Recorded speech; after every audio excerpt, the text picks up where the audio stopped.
Honey, do you have cash or are you going to pay with a card? Vanessa's voice cut the air like a sharp knife. 12 pairs of eyes stared at me. 12 people who had just devoured lobsters, imported salmon, wines that cost more than my monthly rent. 12 mouths that now waited for my answer with smiles that didn't reach their eyes. Smiled. I opened my purse slowly. And then I said something that no one expected to hear. But let me tell you how I got to that moment. Sitting in a restaurant where a single table had cost $8,000. It all started 3 days earlier. David, my son, appeared at the door of the tiny room where I lived. Yes, a tiny room because I no longer lived in my house. Before we continue, please subscribe to the Granny's Voice channel and write in the comments what time it is where you are watching from now. We might give you a shout out in our next video. Today's shout out goes to Kay Cooper from Lone Star State of Texas, USA. Thank you for being part of this great family. Now let me tell you what happened that day. Well, technically it was still my house, but that's another story that I'll tell you in a moment. David knocked twice. Mom, are you in there? His voice sounded cheerful, almost forced. I opened the door and there he was with that smile I had known since he was a baby. But now that smile came with something else. Something I had learned to recognize in recent months. Need. Mom, I have wonderful news. He walked in without waiting for an invitation. He looked around the 10 by 10 foot room where I now spent my days. A twin bed, a chair, a coat rack with 4 dresses, a window that looked out onto the alley. We're going to have a family dinner, something intimate, special to celebrate Vanessa's mom's birthday. Patricia, my son's mother-in-law, a woman I had seen exactly 3 times in 2 years. It's just a normal dinner, Mom. Nothing extravagant, but it would mean a lot to Vanessa if you were there. Something in my chest tightened. Family dinner. It had been so long since I'd heard those words directed at me with real affection. When is it? I asked, though I already knew I would say yes. I always said yes when David asked me for something. That's how it had been my whole life. This Saturday at 8 o'clock at La Maison Rouge, that French restaurant downtown. La Maison Rouge. I had passed by that place once. The red velvet curtains, the chandeliers shining through the glass, the people going in with coats that cost more than a car. Are you sure, son? That place must be very expensive. David laughed. That laugh that used to be genuine when he was a boy. Mom, don't worry about that. It's a special occasion. Besides, we're family. Family. That word echoed in my ears long after David left. I sat on the bed and looked out the window. The alley was dark, even though it was barely 6 o'clock in the evening. From there, I could hear the sounds of the main house. My house. The house I had bought with 40 years of work as a seamstress. The house where I raised David alone after Robert abandoned us. The house that had 3 spacious bedrooms, a yard with lemon trees, a kitchen with tiles I had picked out one by one. The house that was no longer mine. It had been 8 months since that afternoon. Vanessa and David had arrived with papers. Mom, we need to talk about something important. They sat across from me at the dining room table. My dining room. Vanessa took some documents out of her elegant purse. Look, Margaret, David and I have been doing some research with the new estate tax laws. If something were to happen to you, David would lose this house. The government would take almost everything. David nodded, taking my hand. Mom, the solution is simple. If you put the house in my name now, we avoid all those problems. It's just a piece of paper. You keep living here just like always. Nothing changes. We're just protecting your assets. I was 65 years old, but I wasn't stupid. And if I put it in your name, nothing really changes. Vanessa smiled. That smile that showed all her perfect white teeth. Of course not, Margaret. This is your house. It always will be. It's just a legal formality, a protection.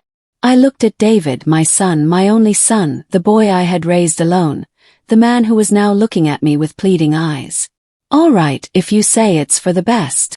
Sign. I signed because I trusted. I signed because he was my son. I signed because I thought blood meant something. 2 weeks after I signed, Vanessa knocked on my bedroom door. Margaret, I need to talk to you. She came in and sat on my bed without asking. Look, I have exciting news. David and I are going to remodel the house. We're going to do something beautiful. But during the construction there's going to be a lot of noise, a lot of dust. We don't want it to affect you. I nodded, confused. So, we thought you could stay in the utility room for a few months just while we finish. Has everything you need. Bed, a small bathroom. You'll be very comfortable. The utility room. That 10 by 10 foot space I had used to store boxes and tools. For how long? Asked. Vanessa shrugged. 2-3 months max. You know how these things are, but it'll be worth it. The house is going to be gorgeous. Those 2 months turned into 8. The remodel never finished. There was always something else to do. There was always a reason I couldn't go back to my room. And slowly, without me noticing exactly when, I stopped being the owner of the house and became the tenant of the tiny room out back. But Saturday came and I got dressed in my best clothes. A wine-colored dress I had sewn myself years ago. Black shoes I had polished until they shined. I combed my gray hair into a simple bun. I looked at myself in the small cracked mirror hanging over the sink. A 65-year-old woman looked back at me. Wrinkles around her eyes, hands weathered by decades of sewing. But there was still dignity in that face. There was still strength. David picked me up at 7:30. We drove in silence. I looked out the window at the illuminated streets. Mom, I just want you to know that tonight is important for Vanessa. Her family is going to be there. Please just be yourself. Be myself. As if I were some kind of problem that needed to be managed. We arrived at La Maison Rouge and my stomach tightened. The place was even more elegant than I remembered. A doorman in a maroon uniform opened the car door. Inside, everything was golden light and immaculate white tablecloths. David led me to a long table in the back of the main dining room, a table where 11 people were already seated. Vanessa stood up when she saw us. She was wearing an ivory-colored dress that probably cost more than 3 months of my old rent. Margaret, so glad you made it. She hugged me, but it was one of those empty hugs. No warmth, no real meaning. Come sit here. Vanessa pointed me to a chair at the corner of the table. The chair farthest from the head. The chair where you put the guests who don't matter as much. I sat down slowly. I looked around the table and counted mentally. 12 people in total. Patricia was at the head in a champagne-colored dress and a pearl necklace that glittered under the lights. Beside her, Sophia and Isabella, 2 of Vanessa's sisters I had never seen before. Then Marcus, Lauren, and Derek, 3 cousins. Uncle Gregory, Tyler and Brandon, 2 young nephews who wouldn't stop looking at their phones. David and Vanessa and me. The only one who didn't really belong at this gathering. Well, now that we're all here, let's order. Vanessa snapped her fingers and a waiter in an impeccable black jacket appeared. Bring the wine list first and the full menu. The waiter nodded and disappeared like a ghost. I watched everything with wide eyes. The crystal glasses, the silver cutlery, the cloth napkins folded into the shape of a swan. Everything sparkled. Everything was expensive. Everything was too much for a simple family dinner. The wines arrived first. Bottles with labels in French that I couldn't read. The waiter presented them as if they were treasures. This is a Chateau Margaux from 2010, and this a Romani Conti. Vanessa didn't even look at the prices. Bring 3 bottles of the first and 2 of the second. I swallowed hard. I had seen wines like that in magazines. I knew a single bottle could cost hundreds of dollars, maybe thousands. Then the menus arrived. Thick pages of creamy paper with gold lettering. I opened mine and my hands trembled slightly. Foie gras, lobster, wagyu steak. Every dish had a price that made my monthly pension look like a joke. Margaret, do you know what you're going to order? Patricia's voice pulled me from my thoughts. It was the first time she had spoken directly to me all night. I'm still looking. Patricia smiled, a kind smile, different from her daughter's. Try the lobster. They say it's prepared divinely here. One by one, everyone ordered. Vanessa ordered the most expensive steak. Sophia and Isabella ordered lamb with black truffle. Marcus, Lauren, and Derek ordered seafood. Tyler and Brandon wanted pasta with caviar. David ordered a cut of steak that cost $200. When it was my turn, my voice sounded small. "Just a Caesar salad, please." Vanessa laughed. That laugh that sounded like breaking glass. "Oh, Margaret, don't be modest. We're celebrating. Order something good." Everyone was looking at me, waiting. "All right, the salmon." Antoine wrote it down and disappeared again. The food began to arrive. Dish after dish, course after course. I watched in amazement as the table filled with food that looked like art. Towers of seafood, meats that were rare in the center, sauces that formed perfect designs on the plates, and the wine flowed. Bottles were emptied, and new ones appeared. Vanessa laughed loudly. Sophia and Isabella talked about their latest vacations in Europe. The cousins discussed luxury cars.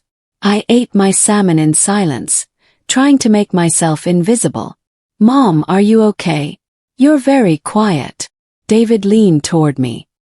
His breath smelled of expensive wine. "I'm fine, son.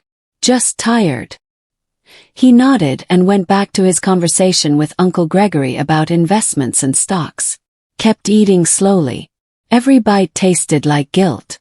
Every sip of water reminded me that I shouldn't be here, that this wasn't my world, that I was the woman who lived in a 10 by 10-foot room and received $200 a month to survive because that's what they gave me, $200. After I signed the house over, after they moved me into the tiny room, Vanessa appeared one morning with an envelope. "Margaret, David and I have been talking. We know you're not working anymore and that your pension is small, so we decided to give you a monthly allowance for your expenses." I opened the envelope. $10, $20 bills. "It's for you to buy whatever you need, food, personal items, you know." I looked at the money. $200 a month to eat, to live, to exist in the tiny room in the back of my own house. "And this is enough?" I asked, though I already knew the answer. Vanessa shrugged. "Well, you don't have to pay rent or utilities. The house is expensive to maintain. The water, the electricity, the gas, it all comes out of our pockets, so $200 is fair." Fair. That word had haunted me ever since. Was it fair to live on $200 a month in a house that I had paid for? Was it fair to eat rice and beans while they ate lobster? Was it fair to watch them remodel my kitchen, my living room, my yard while I watched from the window of my 10 by 10-foot prison? The desserts arrived. Towers of chocolate creams with exotic fruits. Artisanal ice cream with edible gold flakes. Yes, gold. I asked for a simple coffee, black, no sugar, because that's how I had learned to drink it in recent months. No luxuries, no extras, just what was necessary to survive. Patricia looked at me from her place at the head of the table. There was something in her eyes, something I couldn't quite decipher at that moment. Curiosity perhaps, or concern. But then Vanessa ordered more wine, and the moment passed. The dinner ended. The plates were cleared.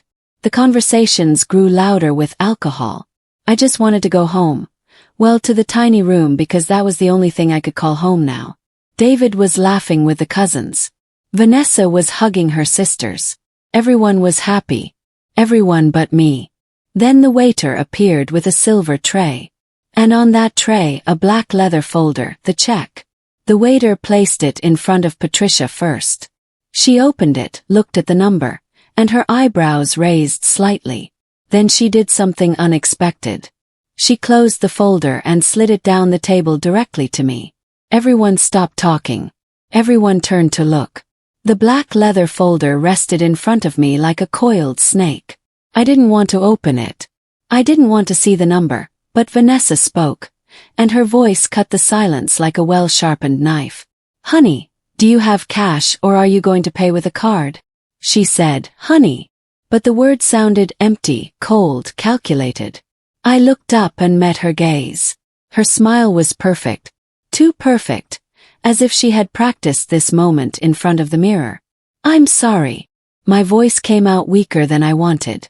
Vanessa laughed softly. "The check. Mom, how are you going to pay? Cash or card?" My heart was beating so hard I thought everyone could hear it. I opened the folder with trembling hands and there it was. The number. $8,342.68. $8,000, almost 2 years of my $200 monthly allowance. Almost everything I had left in my savings account after selling my car last month because I could no longer maintain it. $8,000 for a dinner I hadn't asked for a celebration I didn't belong to, for food and wine that others had enjoyed while I ate salmon and drank water. Well, Mom, we're waiting. Vanessa's voice again, now with a note of impatience. I looked around the table. Everyone was watching me. Sophia and Isabella with mocking smiles. Marcus, Lauren, and Derek with curiosity. Tyler and Brandon had put down their phones to watch the show. David was staring at his plate. He wouldn't look at me. My son couldn't look me in the eyes. And then I knew. I knew this had been planned. That I had been invited not as family but as the fool who would pay the bill. Smiled. I don't know where that smile came from. Maybe from 40 years of putting up with humiliations in silence. Maybe from 8 months of living in a tiny room without complaining. Maybe from 65 years of being too nice, too understanding, too good. I opened my purse slowly. Everyone leaned forward, expecting to see wads of cash or a credit card. But I took out something different, something no one expected. I took out my old ID, the one that still had the address of my house. My house, the one that was now legally David's. I placed it on top of the black leather folder next to the number that said $8,342. I don't have any money, I said the words slowly, clearly so that every person at that table would hear them well. I don't have cash. I don't have a credit card with that limit. In fact, I have exactly $120 in my bank account. And you know why I only have $120? Silence fell over the table like a heavy blanket. Vanessa stopped smiling. David kept staring at his plate as if it were the most interesting thing in the world. Patricia watched me with narrowed eyes. Continued. I have $120 because 8 months ago, I gave my house to my son. A house I bought with 40 years of work. A 3-bedroom house with a yard. A house worth more than $300,000. I gave it to him because they told me it was for protection, for taxes, for my own good. I raised my voice just a little. I wasn't yelling, but every word came out with the weight of months of accumulated silence. And after giving them my house, after signing the papers they put in front of me, they moved me into a utility room 10 feet by 10 feet, a bed, a chair, a window that looks onto the alley. They told me it was temporary, that it was just while they remodeled. That was 8 months ago. And you know how much they give me a month to live on? Pause. No one breathed. $200. Sophia and Isabella looked at each other. Marcus, Lauren, and Derek stopped smiling. Tyler and Brandon put their phones away. Patricia sat up straighter in her chair. Her face changing from confusion to something darker. Understanding perhaps, or contained fury. $200 a month, I repeated. For food, for hygiene products to exist. While you, I pointed to the empty plates, the empty wine bottles, the half-eaten desserts. While you spend $8,000 on a single dinner. Vanessa found her voice first. Margaret, you're exaggerating. We give you a place to live. You don't pay rent. You don't pay utilities. Her voice sounded nervous now. Defensive. A place to live. I laughed, but it wasn't a happy laugh. It was a bitter laugh that burned my throat. You call that tiny room a place to live?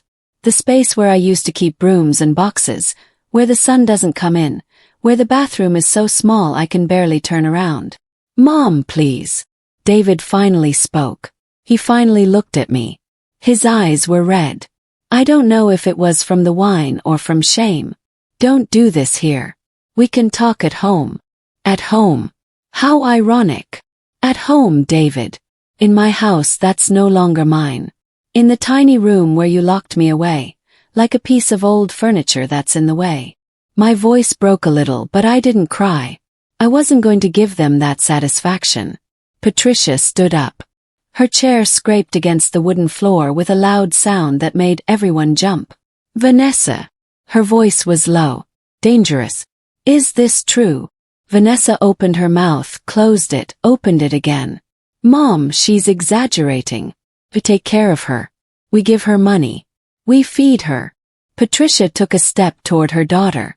I asked you if it's true. Do you have her living in a utility room? Do you only give her $200 a month after she gave you her house? It was an old house, Mom. It needed work and she's older now. She can't maintain a house like that. Vanessa tried to justify herself, but her words sounded hollow. Me. Older. Patricia laughed, but it was a humorless laugh. Margaret is 65. I'm 68. Am I also too old to live in my own house? Silence again.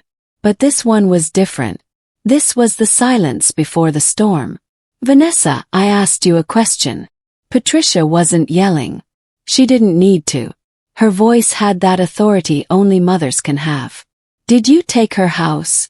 Do you have her living like a servant on her own property? Vanessa looked at David, searching for support. But David kept staring at his plate. Coward. My son was a coward. We didn't take it. She gave it to us. She signed the papers voluntarily. Voluntarily. My voice sounded stronger than I expected. You call lying to me voluntary, telling me it was for protection? I stood up too. My legs were shaking, but I held myself up. I signed because I trusted. 'Cause he was my son. Because I thought family meant something. I looked directly at David. I was wrong. One of the cousins coughed uncomfortably. Isabella muttered something about going to the bathroom, but Patricia held up a hand and everyone froze. Nobody moves. Nobody leaves here until this is resolved. She turned to me. Her eyes so much like Vanessa's, but with something more. Compassion. Humanity. Margaret, do you have somewhere to go tonight? Any family? Any friends? The question took me by surprise. I thought about my life, about my 40 years of work, about the friends I had lost touch with because I was too busy surviving. About the family I never had beyond David. No, I admitted, and that word hurt more than anything else I had said tonight. I have no one. Patricia nodded as if she had expected that answer. Then tonight you're coming with me to my house. And tomorrow we are going to fix this disaster. Vanessa turned pale. Mom, you can't be serious. Patricia looked at her with an expression I would never have wanted to see directed at me. Pure disappointment. Serious. Of course I'm serious. You just invited this woman to an $8,000 dinner expecting her to pay. A woman you stole a house from. A woman who lives on $200 a month. You thought I was going to be okay with that. We didn't steal anything. The house is legally in David's name. Vanessa tried to defend the indefensible. Legality and morality are two different things, daughter. And you know the difference. Patricia took off her pearl necklace. That necklace that had been shining all night. She put it on the table. This is worth $12,000. Pay for it with this. And then we are going to have a very long conversation about values and decency. Antoine, who had been watching everything from a safe distance, approached nervously. He took the necklace, looked at Patricia. Ma'am, this is more than enough to cover the check. Would you like the change in cash or? Patricia cut him off. The change is for you for having to witness this circus. Antoine nodded and disappeared quickly with the necklace and the check. I sat down again. My legs wouldn't hold me anymore. Everything was happening too fast. Patricia, a woman I barely knew, was defending me, paying a bill that wasn't hers, offering me a place to stay.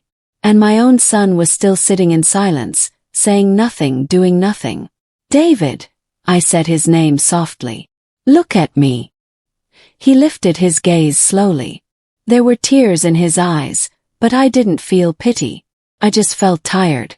Tomorrow I'm going to get my things, the few things you let me have in that tiny room. And after that, I don't want to see that house again. My voice was firm now. Clear. Not until it's mine again. Or never. Whatever has to happen. David opened his mouth. Mom, I stopped him with a gesture. No, I don't want to hear excuses anymore. I don't want to hear promises. I just want to get my dignity back. And if that means losing you, then so be it. The words hung in the air like smoke. Heavy. Final. Vanessa tried to take David's hand, but he pulled it away.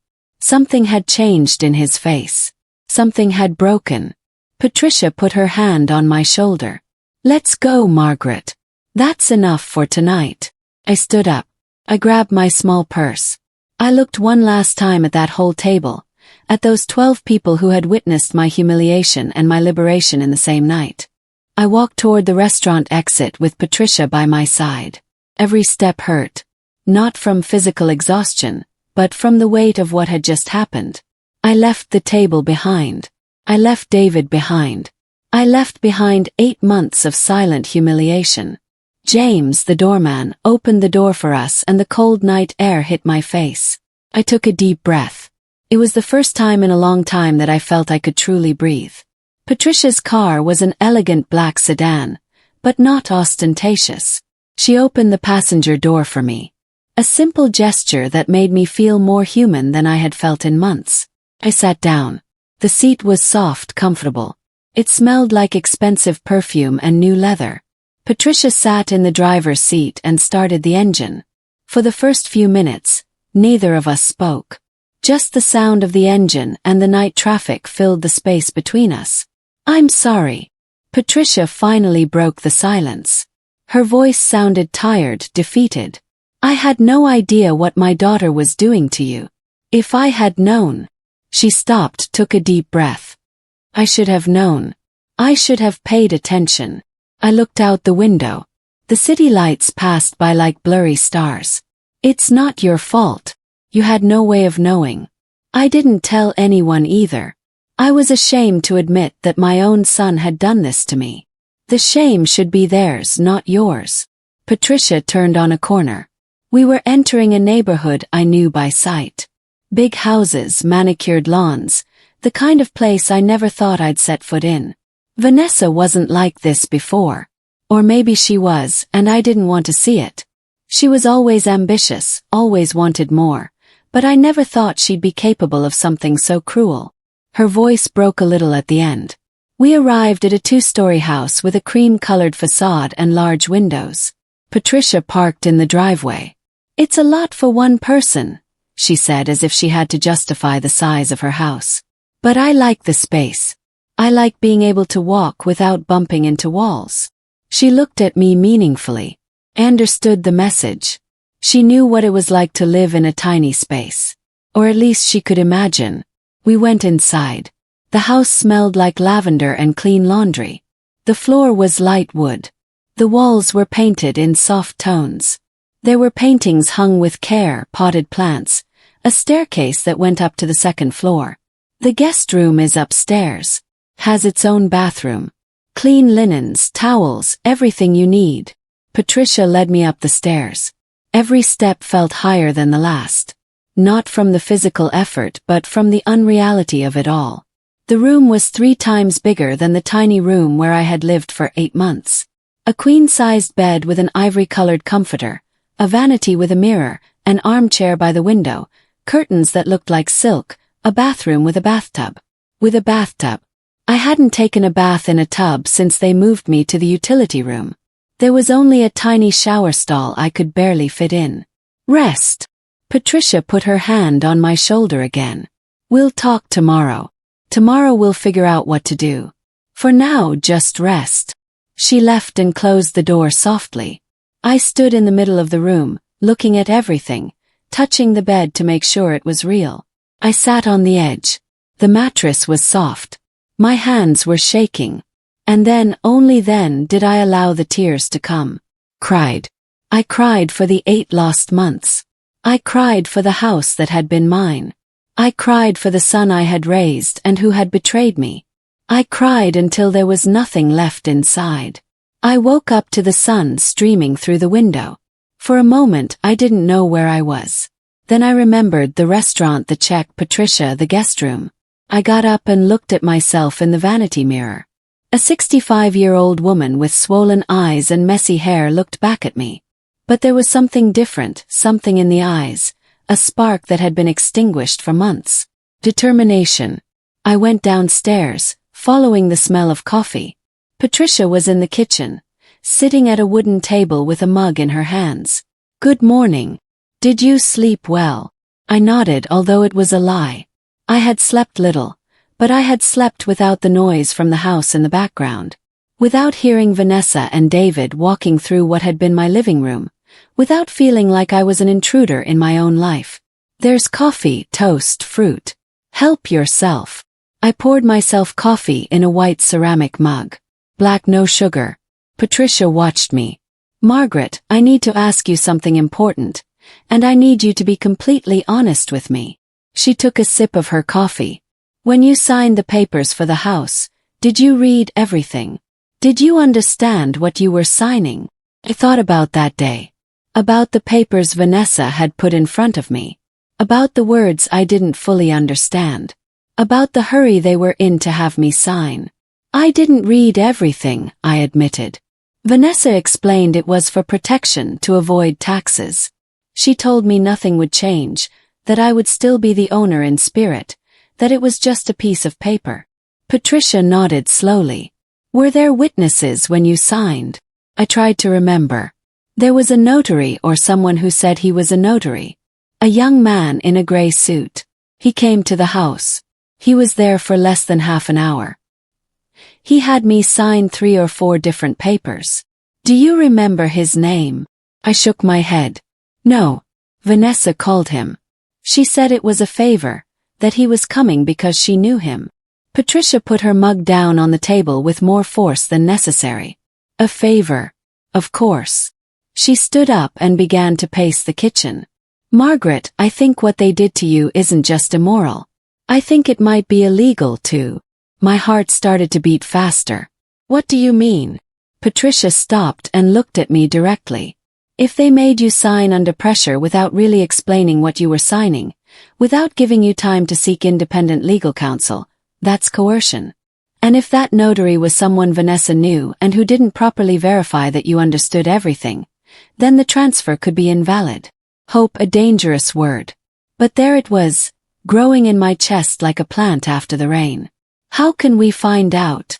Patricia picked up her phone. "I have a friend, Thomas Brennan. He's a lawyer. He specializes in cases of family fraud and elder abuse." Elder abuse. The term stung a little, but it was technically correct. I was legally a senior citizen. "I'll call him now. He'll tell us what options you have." She dialed a number, spoke in a low voice. I heard scattered words. Urgent, possible fraud, property transfer, coercion. When she hung up, she had a determined expression. "Thomas says he can see us this afternoon. At 3 o'clock at his office." I looked at the clock on the kitchen wall. It was 9 o'clock in the morning. We had 6 hours. "But first," Patricia continued, "we're going to your house. Well, the house that was yours. You're going to get your things. All your things. And you're going to do it with your head held high. Understand?" He nodded. Even though the thought of going back terrified me. We arrived at the house at 10 o'clock. My house, the house where I had lived for 30 years, where I had raised David, where I had sewn thousands of dresses on my old machine, where I had planted the lemon trees that now shaded the yard. Patricia parked in front of the driveway. David's car was there. So was Vanessa's. They were both home. "Are you ready?" Patricia asked me. I took a deep breath. As ready as I'll ever be. We rang the bell. No one answered. I rang again. Nothing. Then Patricia knocked hard, insistent, like someone who wouldn't leave until the door was opened. Finally the door opened.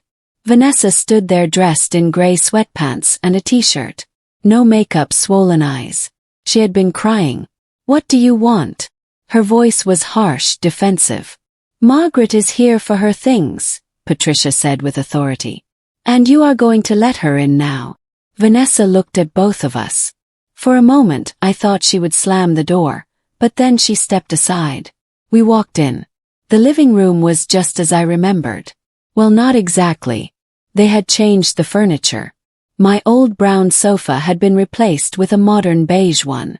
The curtains I had sewn were gone. Now there were minimalist blinds.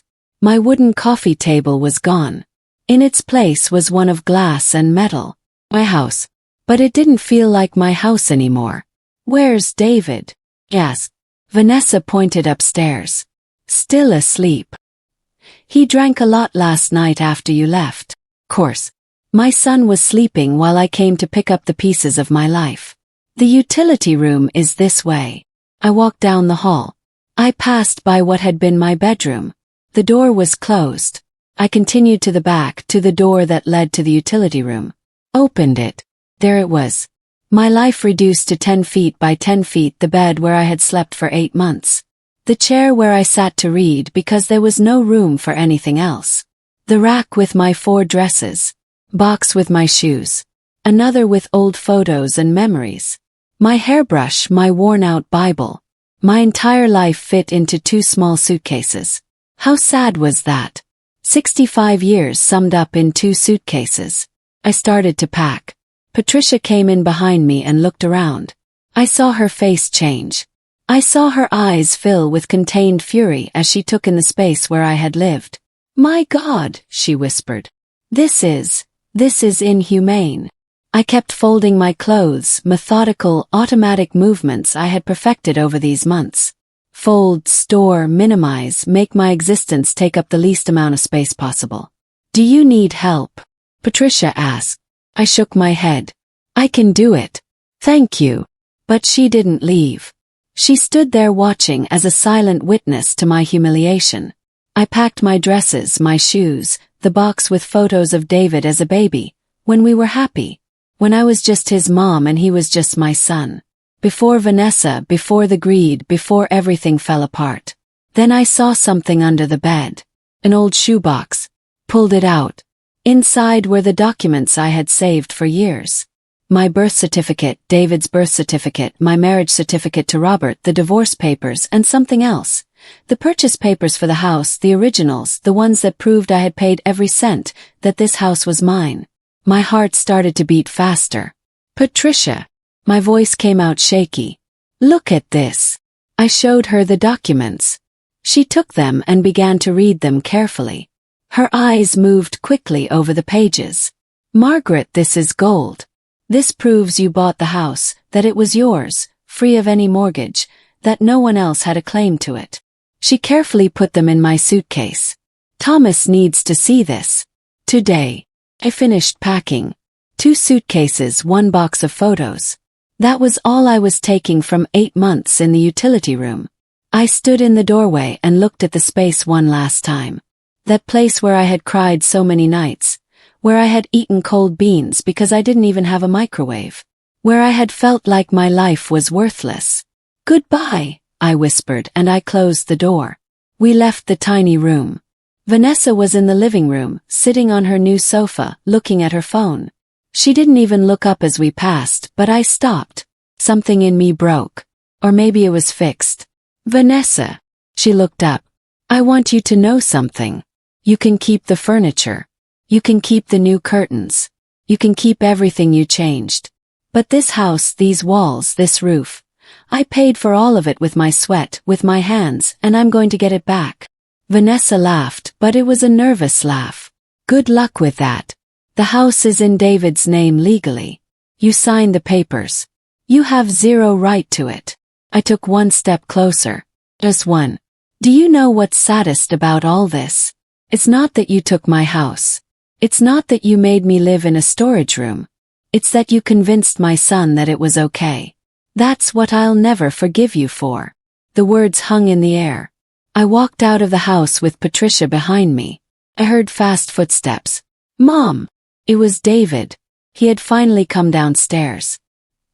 He was in the doorway, disheveled, in wrinkled clothes. "Mom, wait. We have to talk." I stopped, but I didn't turn around. "There's nothing to talk about, David. It's all been said." He came down the steps, came toward me. "Mom, I'm sorry. I didn't think it would be like this." I turned around then, looked at him. My son, my baby, the boy who had grown up in my arms. "You didn't think what? You didn't think it was wrong to let me live in a storage room. You didn't think $200 a month wasn't enough? Or did you just not think about me at all? David opened his mouth, closed it. Tears were rolling down his cheeks. Vanessa said you were fine, that you were comfortable. I believed her. You believed her because it was easier. Because if you admitted the truth, you would have to do something about it. And doing something meant standing up to your wife. It meant choosing between her and me. And we both know who you chose. I put the suitcases in the trunk of Patricia's car. David followed me. Mom, let me fix this. We can do something. You can move back into your room. We can give you more money. I don't want your charity, David. I want my house. I want what was mine by right. And if you don't give it to me voluntarily, I'm going to get it back another way. Got in the car. Patricia started the engine. As we drove away, I looked in the side mirror. David was standing in the driveway, alone, small like a lost little boy, but I didn't feel pity. I only felt determination. We arrived at Thomas's office at 3 o'clock sharp. It was a modern building downtown. Marble floors, fast elevators, efficient secretaries. All very different from the world I had been living in these past few months. Thomas received us in his office on the 5th floor. He was a man in his 50s. Graying hair, charcoal-colored suit. Intelligent eyes that seemed to see more than you were saying. Patricia told me a little over the phone. But I need you to tell me everything from the beginning. He sat behind his desk. Patricia and I sat across from him. I took a deep breath and began. I told him about the house, about how I bought it alone, about Vanessa and David with the papers, about the promises, about the utility room, about the $200, about the $8,000 dinner. Thomas listened without interrupting. He took notes in a legal pad. When I finished, he leaned back in his chair. Margaret, this is a classic case of financial elder abuse, possibly fraud, definitely coercion. He took the documents I had brought. He read them carefully. These original papers are crucial. They prove clear ownership. Now tell me exactly what you signed when you transferred the house. I closed my eyes trying to remember. Vanessa put 3 or 4 papers in front of me. Long sheets with small print. The notary, or whoever he was, told me where to sign. He didn't explain anything. He just pointed to the lines. Sign here, here, here. It all happened very fast. Less than 20 minutes. Thomas nodded. Did they give you copies? I shook my head. They said they would mail them to me. They never arrived. Thomas wrote more notes. Did they pressure you? Did they tell you that you had to sign immediately? I thought about that day, about the urgency in Vanessa's voice. Yes. They said there was a deadline, something about taxes, that if I didn't sign that day, I would lose important benefits. Thomas put down his pen. Lies. All lies designed to pressure you. He stood up and walked to the window. Margaret, I believe we can fight this, but I need to be honest with you. It won't be easy. It will take time. Probably several months. And we need to find irregularities in the transfer. What kind of irregularities? Patricia asked. Thomas turned around. If the notary didn't properly verify that Margaret understood what she was signing, if there were no impartial witnesses, if there was undue pressure, if the documentation didn't follow the correct procedures, any of those things could invalidate the transfer. My heart beat hard. Oh, that dangerous word again. What do you need from me? Yes. First, I need you to authorize me to request all the transfer documents from the public registry. Second, I need you to write down everything you remember about that day. Every detail, every word they said to you, every promise they made. Third, I need you to think if there's anyone who can testify on your behalf. Someone who saw how you were living, how they treated you. Thought. Neighbors. There were neighbors who saw me going in and out of the utility room. There's a lady, Mrs. Chen. She lives in the house next door. She would see me sometimes. She'd wave when I took out the trash from the tiny room. Once she asked me if I was okay. I told her yes because I was ashamed to admit the truth. Thomas nodded. Good. We'll talk to her. Her testimony could be valuable. He took some papers from his desk. This is a representation agreement. If you sign it, I will be your lawyer in this case. My fee is $300 an hour, but given the circumstances, I'll work on contingency. I looked at the paper. Then I looked at Patricia. She nodded. Do it, Margaret. Get back what's yours. I signed the contract with trembling hands. Every letter of my name felt like an act of rebellion, like a declaration of war. Thomas filed the document in a folder with my name on it. Good. From now on, all communication with David and Vanessa must go through me. Do not talk to them directly. Do not answer their calls. Do not reply to messages. Everything through me. Understood. He nodded. Understood. I'll start work tomorrow. I'll request the documents. I'll investigate the notary. I'll look for any irregularity. In the meantime, you need to be in a safe place, a place where they can't pressure or intimidate you. I looked at Patricia. She smiled. She already has a place to stay. My house for as long as she needs. Thomas looked relieved. Perfect. That gives me peace of mind. We left the office with a strange feeling, somewhere between hope and fear. Patricia drove in silence for a few minutes. Then she spoke. Are you hungry? I know a quiet place that makes the best home-style food. I realized I hadn't eaten anything all day. Just the coffee from the morning. Yes, I'm hungry. She smiled and turned at the next corner. The restaurant was small, cozy, nothing like La Maison Rouge. Here the tables were simple wood. The chairs mismatched. The menu was written on a chalkboard. It smelled like stew and fresh-made tortillas. We sat by a window. An older waitress approached with a genuine smile. What can I get you ladies? Patricia ordered chicken mole with rice. I ordered chicken soup. Simple food, honest food. My husband died 5 years ago, Patricia said suddenly. Cancer, fast and cruel. She took a sip of water. When he died, Vanessa offered to help me with everything. The papers, the funeral, the finances.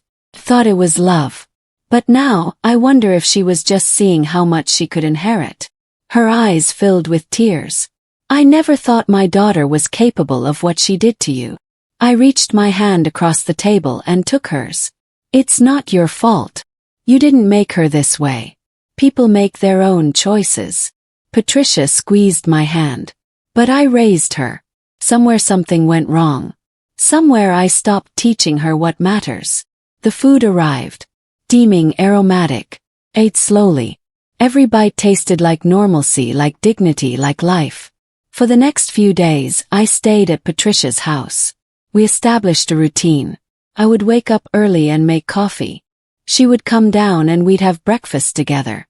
We talked about everything and nothing, about our lives, about our mistakes, about our forgotten dreams. In the afternoons I sewed. Patricia had found my old machine in the utility room and brought it over. The familiar sound of the motor calmed me. Thomas called every other day with updates. I've requested the documents. Found the notary. I've discovered irregularities. The notary who signed the papers was suspended last year for professional misconduct. His certifications from that period are under review. If we find he acted improperly in your case, the transfer could be nullified. Every update gave me more hope. One afternoon, the doorbell at Patricia's house rang. She went to open it. I heard voices. One I recognized. David.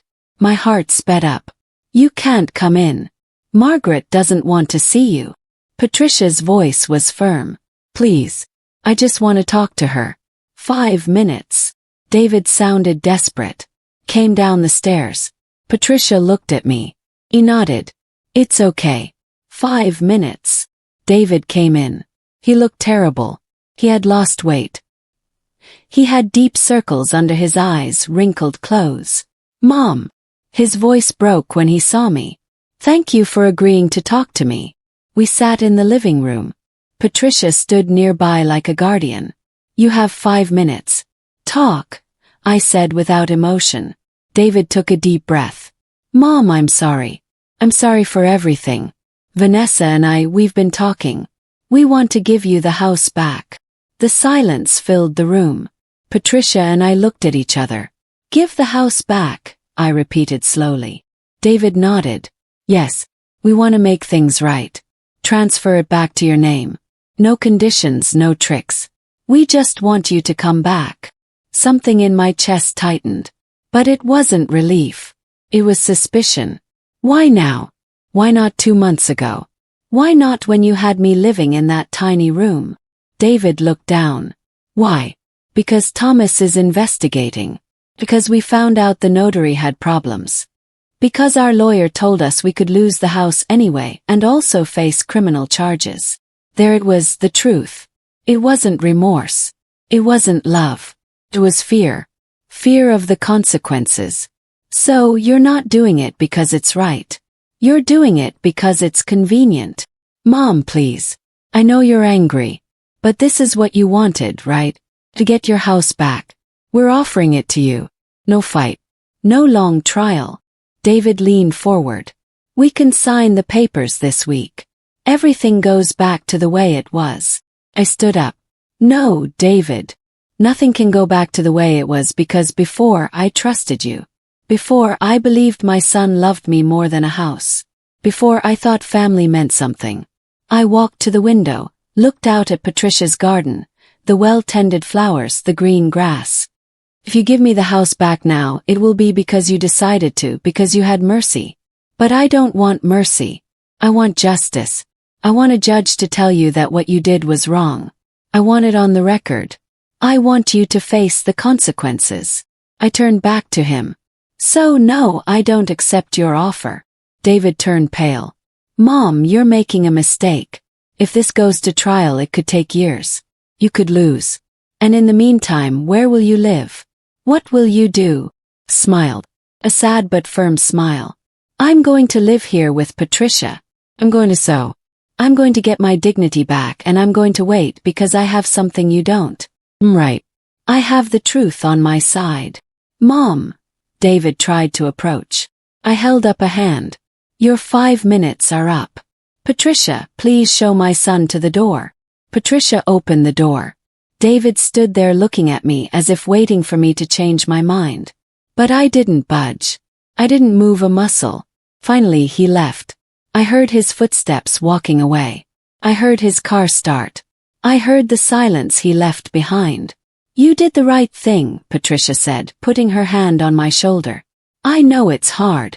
I know he's your son. But you did the right thing. He nodded. Even though every part of me ached, even though my mother's heart screamed to forgive him, even though everything would have been easier if I just accepted his offer, but easy doesn't mean right. And I was tired of taking the easy path. That night Thomas called. David contacted me. He told me he offered to return the house and you refused. There was something in his voice. Respect maybe. Yes, I refused. Silence for a moment. Good, because I have news. Found something big. The notary wasn't just suspended. He was working illegally.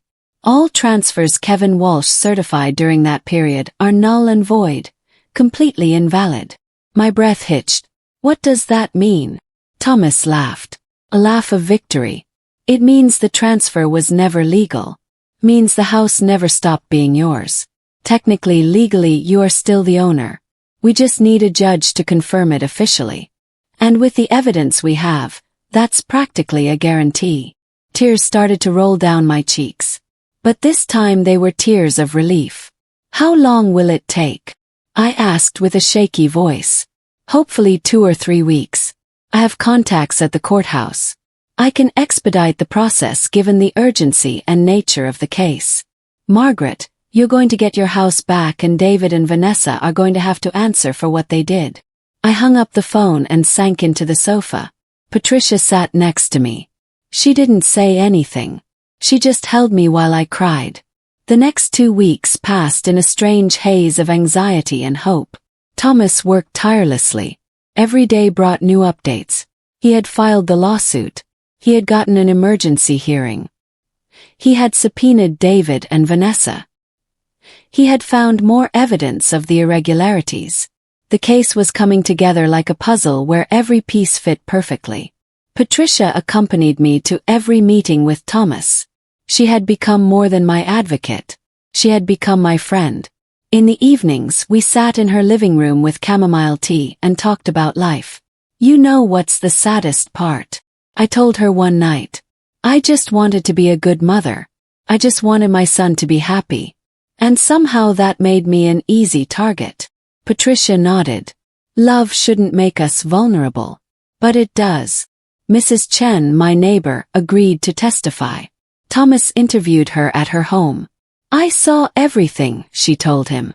I saw Margaret going in and out of that tiny room. I saw her taking her trash out the back door. I saw how Vanessa treated her like she was invisible, like she was a burden. Her testimony was recorded. Evidence, proof, documented truth. The hearing was scheduled for a Tuesday at 10 o'clock in the morning. I didn't sleep the night before. I lay awake, staring at the ceiling of the guest room, thinking about everything that had happened, about all the paths that had brought me here, about all the decisions I had made, about all the ones I would make after tomorrow. Patricia knocked on my door at 6 o'clock. You're awake. Opened it. She came in with 2 cups of coffee. Today's the day, she said simply. Today's the day, I repeated. We sat on the bed like 2 friends preparing for a battle. Are you scared? She asked. I'm terrified, I admitted. But I'm also ready. For the first time in months, I'm ready to fight. I dressed with care. The same wine-colored dress I had worn to the dinner. The one I had worn when it all began. It was symbolic in a way. That dress had seen me at my lowest moment. Now it would see me reclaim my dignity. I combed my hair into a simple bun. I looked in the mirror. The woman looking back at me was different from the one 2 weeks ago. There was strength in her eyes. There was determination in her jaw. We arrived at the courthouse at 9:30. Thomas was waiting for us on the steps. He was carrying a leather briefcase full of documents. Ready? He asked. Ready, I replied. We entered the building.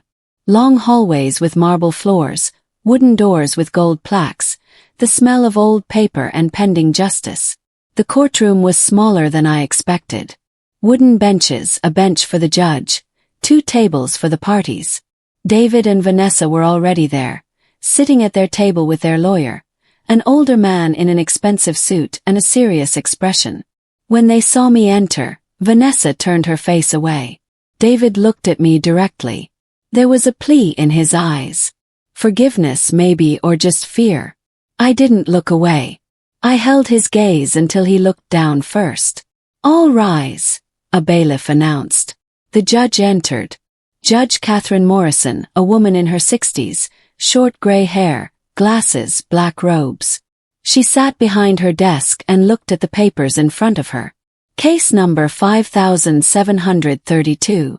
Margaret Hayes versus David Hayes and Vanessa Hayes. Lawsuit for nullification of property transfer due to coercion and fraud. Her voice was clear, authoritative, devoid of emotion. Mr. Brennan, she addressed Thomas. Present your case. Thomas stood up. He spoke for 20 minutes.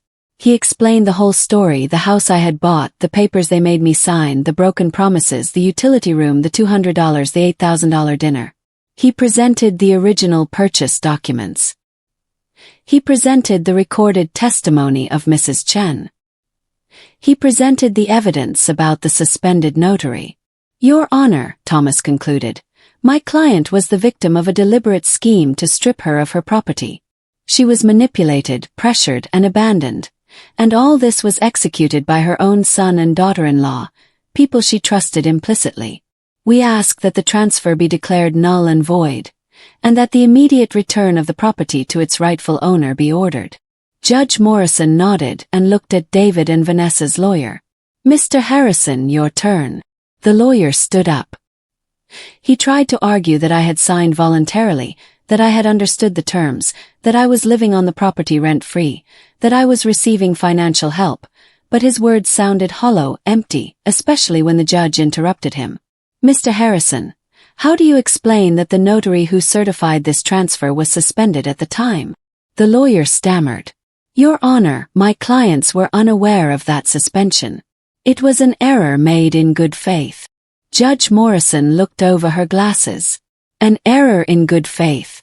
hiring a notary who just so happened to be an acquaintance of Mrs. Hayes, pressuring a 65-year-old woman to sign documents without independent legal counsel. Vanessa whispered something to her lawyer. He shook his head. David had his hands clasped on the table. His knuckles were white from the pressure. The judge continued, "I have reviewed all the evidence presented. I have read the testimony. I have verified the status of the notary, and my conclusion is clear." He paused. The silence in the courtroom was absolute. You could only hear the ticking of the clock on the wall. The property transfer made 8 months ago is declared null and invalid. The title of the property will be immediately returned to the name of Margaret Hayes. Mr. David Hayes and Mrs. Vanessa Hayes have 72 hours to vacate the property and turn over all keys. She struck her gavel against the desk. The sound echoed in my ears like victory bells. I couldn't hold back the tears. Patricia hugged me. Thomas smiled broadly. It was official. The house was mine again. Legally, irrevocably. I looked over at David's table. He had his head in his hands. Vanessa was crying silently. Their lawyer was gathering his papers with abrupt movements. They had lost. The truth had won. Furthermore, Judge Morrison continued. She wasn't finished. I order Mr. Hayes and Mrs. Hayes to pay Mrs. Margaret Hayes the sum of $1,600. $200 for each of the 8 months they forced her to live on that insufficient amount. This must be paid within 30 days. More strikes of the gavel, more justice served, more damages repaired. We walked out of the courthouse into the bright midday sun. The air smelled different, cleaner, fresher, like after a storm. Thomas handed me a folder. These are all the official documents, the property title with your name, the eviction order, the payment order, everything you need. I took it with trembling hands. Thank you, was all I could say. Thank you for believing in me. Don't thank me. Thomas smiled. You were the one who had the courage to fight. I was just the tool. He said his goodbyes and left. Patricia and I stood on the courthouse steps. Do you want to go see your house? She asked. I shook my head. Not yet. Let them have their 72 hours. Let them pack. Let them feel what I felt when they moved me to the utility room. It wasn't revenge. It was justice. There was a difference. That night, Patricia made a special dinner. Nothing extravagant. Roast chicken, salad, fresh bread, inexpensive but good wine. We made a toast. To justice, she said. To dignity, I said. To women who get back up after being knocked down, we said together. We ate slowly, savoring not just the food, but the moment, the triumph, the vindication.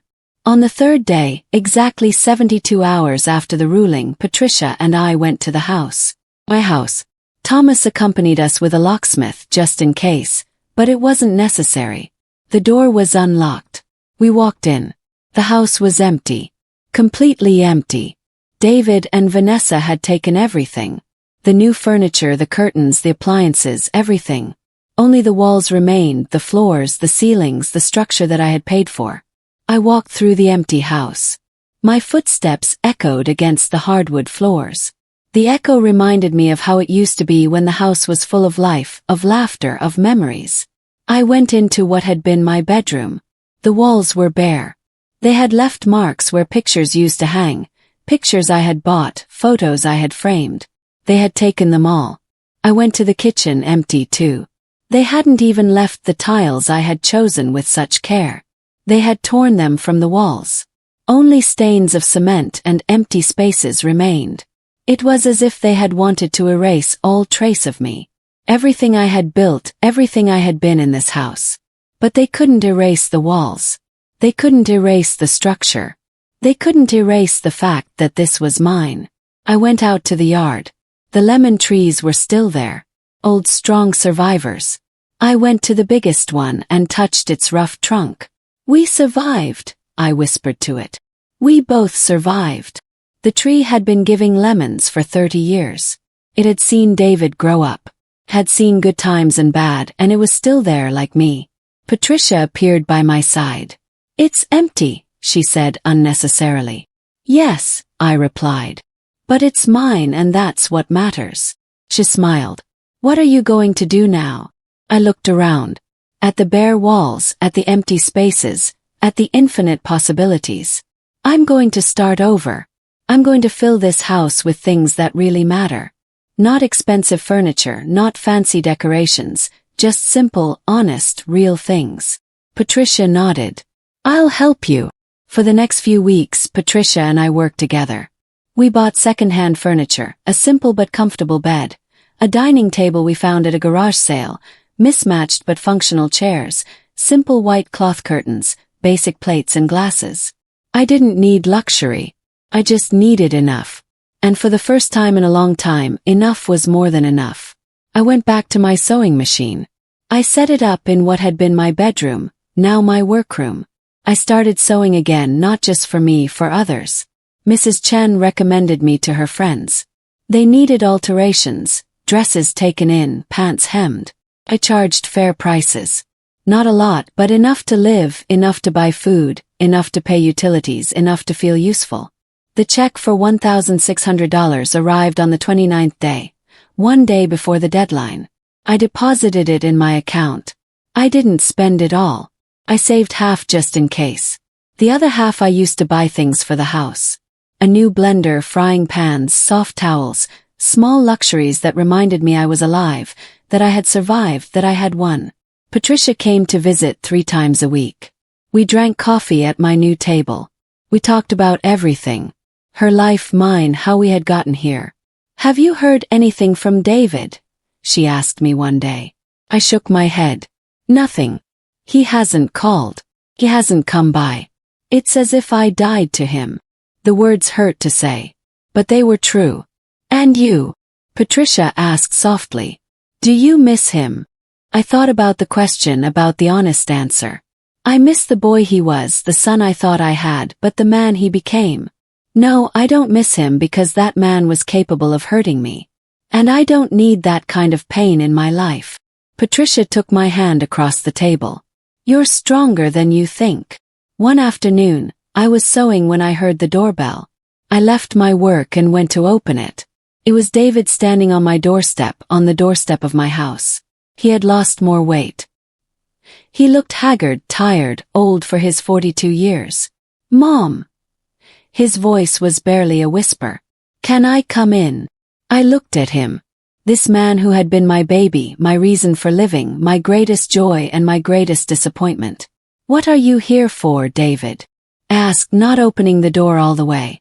To apologize, to try to explain. He stopped. To ask for your forgiveness for real this time. I hesitated. Every part of me wanted to slam the door to protect myself, to keep myself safe. But another part, the part that had been a mother for 42 years, wanted to listen. You have 10 minutes. Open the door. We went into the living room.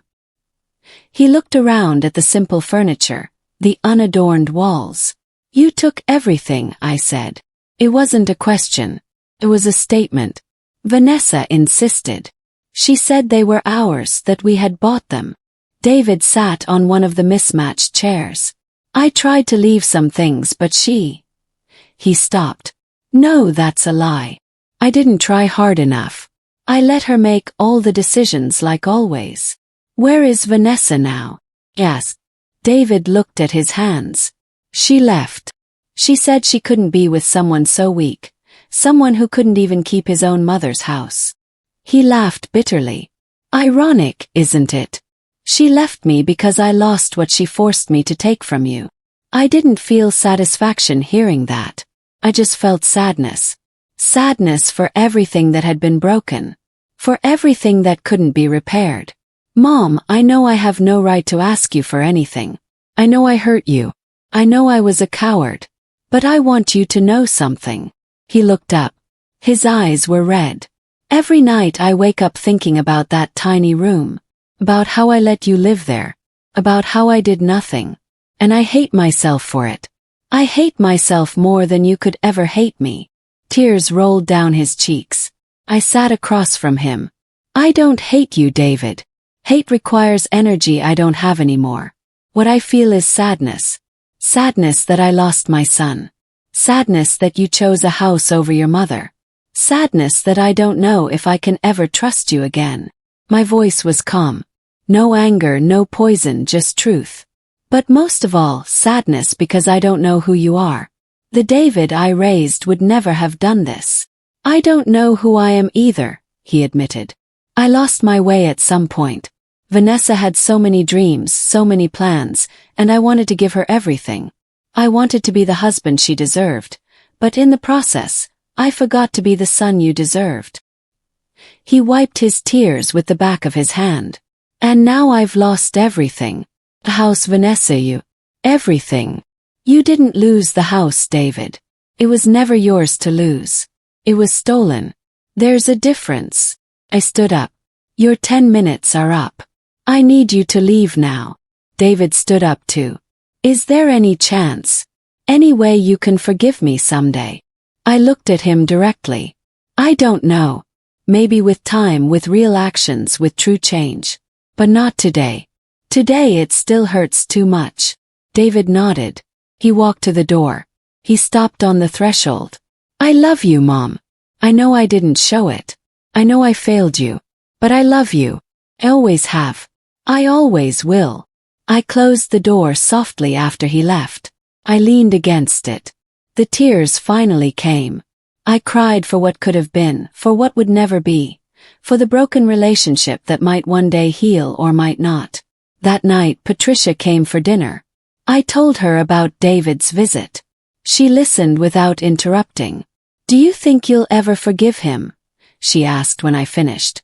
I don't know, I answered honestly. Forgiveness isn't something you can force.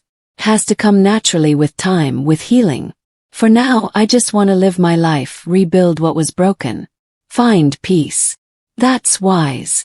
Patricia poured more coffee. And what about your plans for the future? Smiled. I want to keep sewing. I want to make this a small business. I want to fill this house with honest work and a simple life. I want to plant more trees in the yard. I want to wake up every morning knowing I'm in my home, my space, my territory. Patricia raised her mug. To new beginnings. I raised mine. To second chances. The months passed like pages in a book that finally had a good ending. Autumn arrived with its golden leaves and crisp air. My little sewing business grew. Mrs. Chen's friends brought their daughters. The daughters brought their friends. Soon I had enough work to keep me busy 6 days a week. Didn't make me rich, but it made me happy. And that was worth more than all the money in the world. I planted new trees in the yard. Orange trees, an avocado, rose bushes by the kitchen window. Each plant was a symbol, a reminder that life goes on, that things can grow even after being cut back, that there's always time for new beginnings. Patricia helped me plant the avocado tree. In 5 years it'll bear fruit, she said, her hands full of dirt. And we'll be here to see it, I replied. One afternoon in November, 3 months after getting my house back, David returned. This time he was carrying something in his hands. An old wooden box. I recognized it immediately. It was the box where I kept old photos. Photos of when he was a baby, of his first day of school, of birthdays and Christmases. I found them in the storage unit where we put everything after we moved, he said. I thought you'd want them back. Took the box. Opened it. There they were. All my memories, my life in photographs. Thank you, was all I said. David stood in the doorway waiting. Can I come in just for a moment? I hesitated, but something in his face was different. More humble, more honest. All right, come in. We sat in the living room. He looked around. You've made it feel like a home again, he commented. It was always a home, I replied. You two just turned it into something else, but homes have memories. They remember the love. They remember the life, and slowly that comes back. David nodded. Mom, I've been going to therapy twice a week, trying to understand how I came to do what I did. How I became someone capable of hurting you like that. I looked at him, really looked at him. There was something different in his eyes. Less desperation, more clarity. My therapist says I spent years trying to please Vanessa, trying to be good enough for her. And in that process, I stopped seeing what really mattered. I stopped seeing you. I stopped valuing what I had. David leaned forward. I'm not looking for excuses. I'm not asking for forgiveness yet. I know I don't deserve it. I just want you to know that I'm working on myself, that I'm trying to be better. That's good, David, I said honestly. Not for me, for you. Because you have to live with yourself. You need to be able to look in the mirror without feeling ashamed. He nodded. I got a new job at a small company. The pay isn't much, but it's honest. I rented a small apartment. Nothing fancy, just what's necessary. And for the first time in years I feel light. Like a weight I didn't even know I was carrying has been lifted. We sat in silence for a moment. It wasn't an uncomfortable silence. It was a silence of understanding of two people who had been through a storm and were now seeing the sky slowly clear. Mom, I don't expect you to forgive me tomorrow or next month or even next year. But I want you to know that I'm going to keep working. I'm going to keep trying to be the son I should have always been. I believe you, I said. And it was true.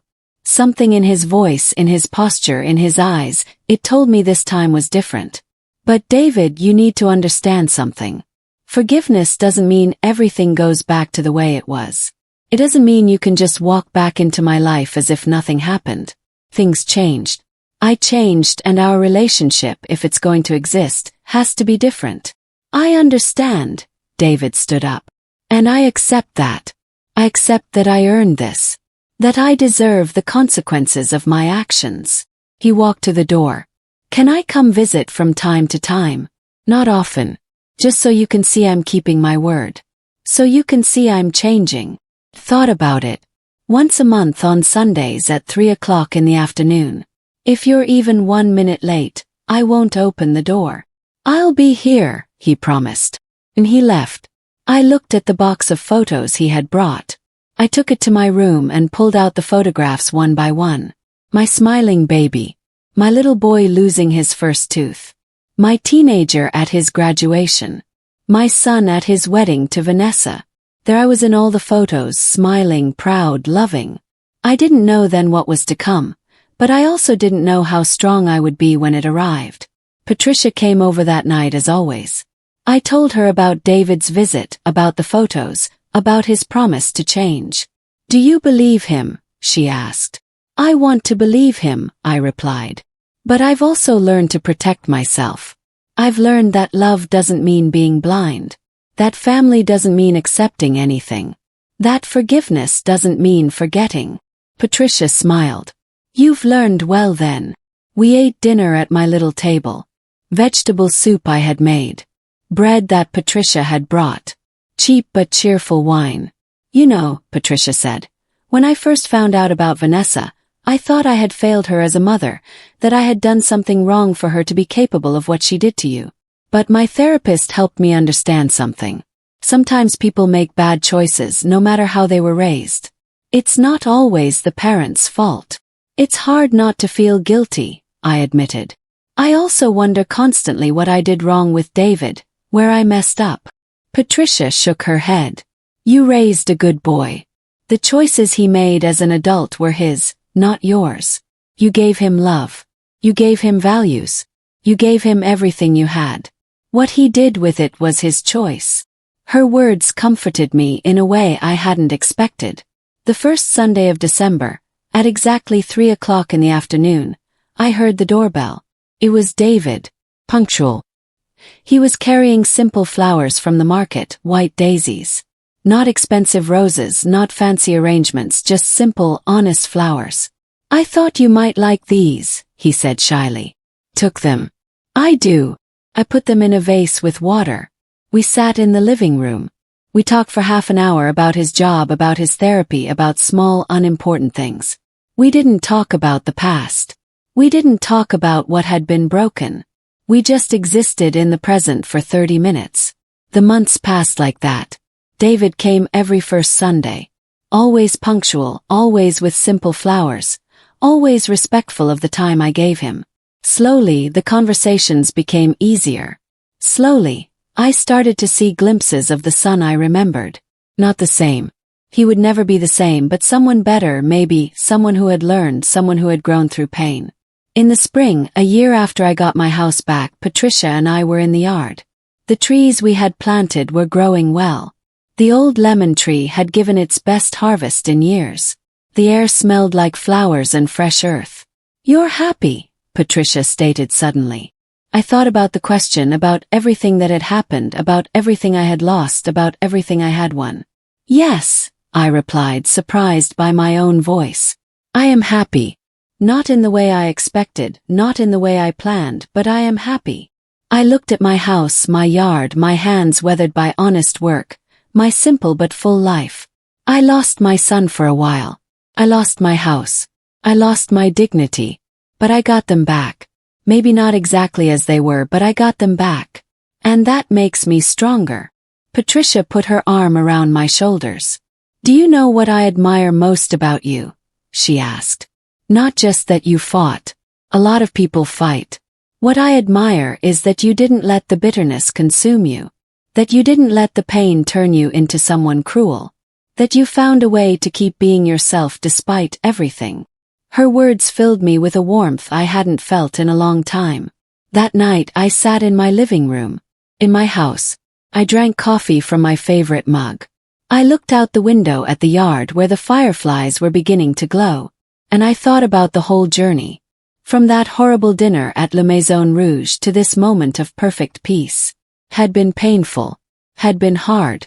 There had been moments when I wanted to give up. But I didn't. Got up. I fought. I won.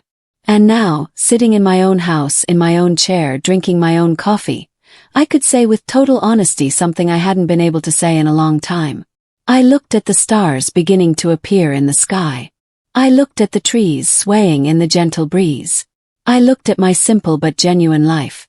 And I whispered the words that closed one chapter and opened another. Now this is living.